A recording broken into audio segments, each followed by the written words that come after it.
National energy club में आप सभी का स्वागत है। तो आज डे 31 है। जैसा कि हमने चैलेंज लिया था कि 365 दिनों तक जिन भी संस्थाओं की हम डॉक्यूमेंटेशन में मदद करते हैं उसके बारे में हम आपको सूचना देते हैं। इसी कड़ी में आज social development and educational society है जिसका 10BD की फाइलिंग हमारे नेशनल एनर्जी क्लब की टीम के द्वारा की गई है। तो 10BD की फाइलिंग इसलिए अनिवार्य रहती है कि यदि आपको किसी ने डोनेशन दिया है तो आपको 10BD की फाइलिंग करनी पड़ती है। तो 10BE का सर्टिफिकेट आता है, वो सर्टिफिकेट के माध्यम से सामने वाले डोनर को 50% की जो टैक्सेबल इनकम में छूट मिली है वो मिलती है। साथ ही साथ इसलिए भी जरूरी हो जाता है कि कल को आपको प्रोविजनल रजिस्ट्रेशन को परमानेंट कराना है या परमानेंट को रिन्यूअल कराना है, तब 80G का रजिस्ट्रेशन रिन्यूअल होने में दिक्कत आ जाती है क्योंकि आपने किसी भी तरह का डोनेशन रिसीव नहीं किया है, ना ही 10BD की फाइलिंग किया है। तो एटलीस्ट आपको 5-10 जो डोनर हैं उनकी फाइलिंग जरूर करानी है और साथ ही साथ कोशिश करें कि यदि आपकी संस्था में डोनेशन आया है तो सभी की फाइलिंग करें।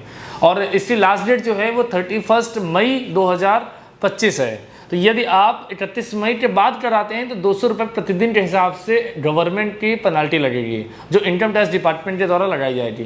तो इस बात से आपको अवेयर रहना है और 31 मई के पहले 10BD की फाइलिंग करवा लेना है और अपने सभी डोनर का 10BE का सर्टिफिकेट प्राप्त कर लेना है। ये सिर्फ और सिर्फ 80G जिन एनजीओ ने प्राप्त कर लिया है, चाहे वो प्रोविजनल हो चाहे वो परमानेंट हो, उनके लिए अनिवार्य है। तो आप नेशनल एनर्जी क्लब की टीम से संपर्क करके अपनी 10BD की फाइलिंग और 10BE का सर्टिफिकेट प्राप्त कर सकते हैं। बहुत बहुत धन्यवाद।